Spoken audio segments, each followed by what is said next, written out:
Bonjour à toutes et à tous, j'espère que vous allez bien. Si vous avez bien regardé la vidéo précédente qui mettait en évidence les spécificités techniques relatives au buy qui était possible sur le Bitcoin, en ce qui concerne surtout le respect de la méthodologie, vous avez bien constaté qu'il y avait cette supply daily qui était déjà matérialisée. En effet, dans l'analyse de base, il était question de comprendre que si le prix ne réagissait pas dans cette zone de façon momentanée, ce qui devrait potentiellement permettre la correction suite au mouvement précédent qui était vendeur, on devrait par excellence venir chercher cette zone dite zone d'intérêt, que dans ce sens-là, on peut appeler la zone par excellence tout simplement. Ainsi, la liquidité de 65 385,93 serait la liquidité la plus convoitée et la liquidité sur le long terme à prendre, bien que effectivement la liquidité temporaire de 76 720 a été prise. Du coup, après réaction dans cette zone intéressante de market shift, donc de zone dite de support ou encore d'appui et même de continuation dans le sens de l'achat, on peut bien remarquer que cette supply qui fit déjà réagir le prix de par le passé, en l'occurrence depuis le 2 mars, était une supply assez pertinente. Et tout comme le mouvement qui a permis effectivement de vendre depuis le 2 mars sur le Bitcoin peut être qualifié comme étant un mouvement en induction. En l'occurrence, c'est juste une mitigation de cette zone-là. Par conséquent, ça fait du sens que lorsque le prix revient dans celle-ci, même s'il ne réussit pas à directement la casser, on assiste au moins à une belle réaction.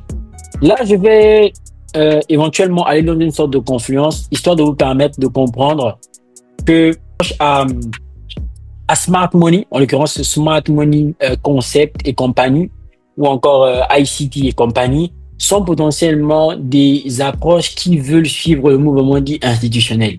Dans ce sens-là, il est donc important de détacher toute forme d'émotion et ne laisser parler que toute forme de conscience, de rationalité.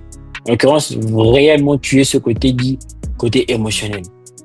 Et donc, pour prendre un trading tel que les institutions, dépourvu du côté émotionnel, il est important pour nous de réfléchir ou encore d'agir comme des robots. Ça veut dire quoi, en fait, en réalité, agir comme un robot? C'est-à-dire que ici, j'ai un bail qui a été initié. Dans un premier temps, j'essaie de comprendre la logique du prix. Et je vais seulement agir en fonction de cette logique-là. Et pour agir en fonction de cette logique, il est donc important d'avoir ce que j'appelle les skills. Et ces skills-là viennent dans la grosse majorité du temps dans le backtesting. Bref.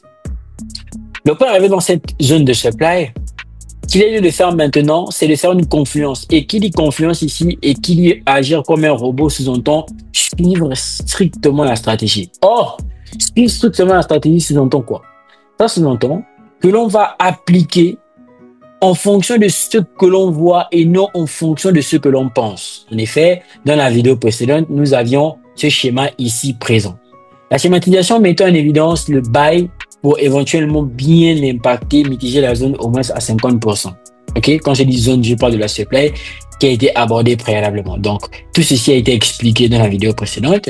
Et vous conviendrez avec moi que dans le décompte de Wyckoff, qui est très pertinent, ce BC a été sauté en effet par le mouvement UT. Or, on sait que l'UT peut engendrer la vente, mais la vente par excellence, on l'a lorsqu'on a l'UTAD.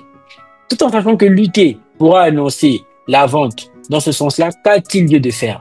Ce qu'il faut déjà faire, dans un premier temps, c'est de chercher les confirmations. Ici, maintenant, lorsque toute l'analyse a été faite, il n'y a pas place au doute. Quand je dis au doute, ça veut dire que croire en sa stratégie, croire au processus, c'est être capable d'appliquer les choses telles qu'elles sont sans jamais douter. Et la confiance aveugle, au final, c'est en trading qu'on la retrouve.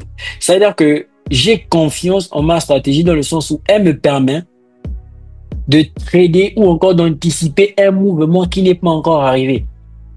Je crois en ce qu'elle sera capable de faire, en ce que la stratégie pourra me donner comme éventualité sans jamais douter.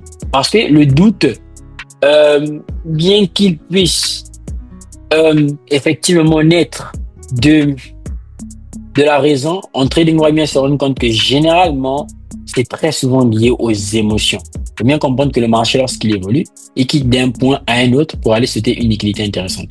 Donc là, tout de suite, on a la supply, on a le prix qui est parti dans le sens du buy, c'est l'UT, et éventuellement sauter le BC, d'accord? À ce niveau maintenant, il est important, il sied d'apprécier ce que l'OP est en train de faire ici. Déjà, on a eu une impulsion.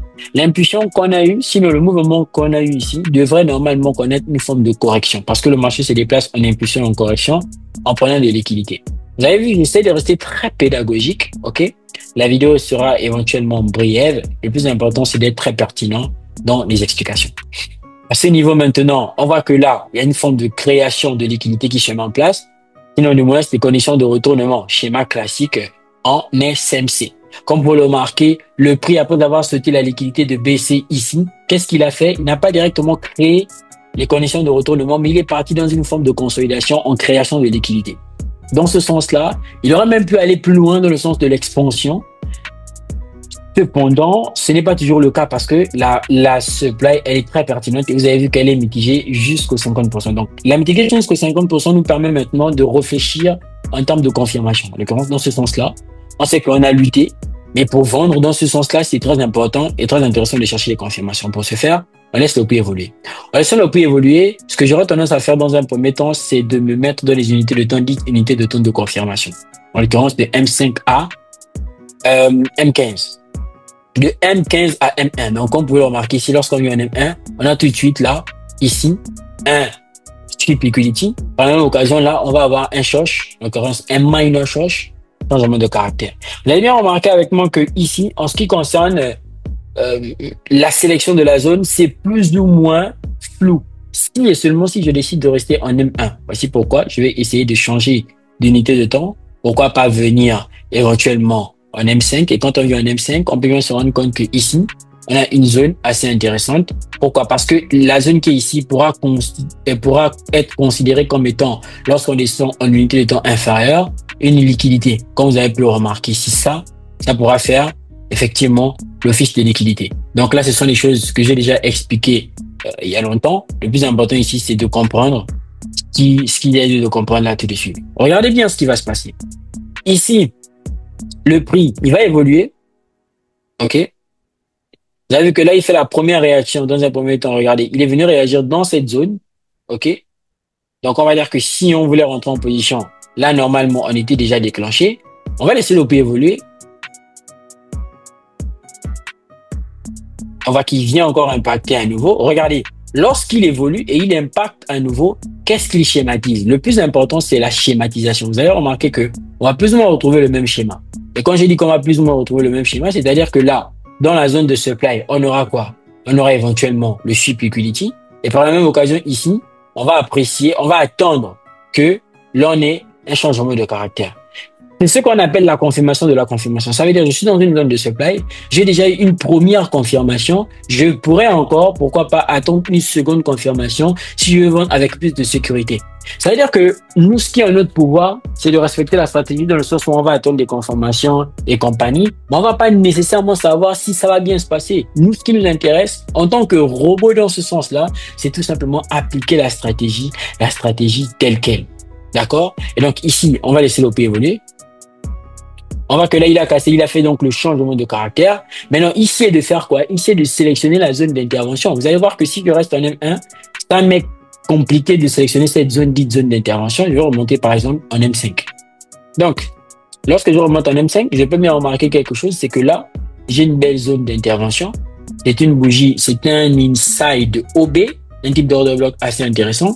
Et donc, si je décide de rentrer ici, je vais voir par la même occasion que le stop loss sera large. Ce que j'aurais tendance généralement à faire, c'est quoi? C'est faire le raffinage pour entrer dans la medium line, soit la zone des 50%. Ça aussi, c'est quelque chose que j'ai déjà expliqué dans les sélections de zones. Donc, je vais m'assurer maintenant que la zone que j'ai choisie ne soit pas une zone dite zone de liquidité. Vous avez remarqué avec moi que cette zone qui a été sélectionnée, elle fait l'office de flip zone pour les personnes qui ont étudié les ordres blocs en SMC. Vous avez vu que c'est une sorte de flip zone. Et là, c'est très intéressant. Bien évidemment, c'est pas un cours sur la sélection de zones. Ici, c'est tout simplement pour vous expliquer certaines notions assez simples. Et vous avez remarqué avec moi que ici, là, tout de suite, il vient de faire quoi? Casser ce niveau. Dans ce sens-là, cette cassure peut être considérée comme étant une cassure en termes de structure. Donc là, on aura un BOS suite au changement de caractère qui est ici. Donc naturellement, on a quel type de confirmation? On a une confirmation en choche plus BOS avec confirmation supplémentaire en interne. Donc là, on a plusieurs confluences qui nous permettent de faire quoi? Qui nous permettent de décider de prendre cette vente. Or, la vente qui va se prendre, n'oubliez pas, normalement, c'est M1 que nous sommes, H1 autant pour moi, que nous sommes en train de trader. Donc, c'est-à-dire que si, effectivement, on doit trader, vous avez vu, là, dans un premier temps, on peut venir chercher ces equal low qui sont là, OK? Les equal low qui sont ici, tout en sachant que si on se retrovise, par exemple, en venant jusqu'en daily, on peut bien se rendre compte qu'on peut avoir une très belle correction suite au mouvement impulsif qu'il y a eu ici. Et que la stagnation même au niveau de la supply n'était qu'une création supplémentaire de liquidité. Donc tout ça, c'est ce que j'appelle de l'overview. C'est très important. Là, quand je vous le montre, ça a l'air facile, mais c'est tout simplement parce que derrière, il y a un gros travail, ce qui permet aujourd'hui de voir ces choses de façon simple et plus ou moins basique telle qu'elle. Sinon, je n'aurais pas effectivement la connaissance nécessaire pour vous en parler. C'est parce que tout simplement, il y a eu des heures de travail encore et encore derrière pour venir éventuellement vous démystifier les choses, telles quelles. Donc, dans ce sens-là, on va laisser le prix évoluer.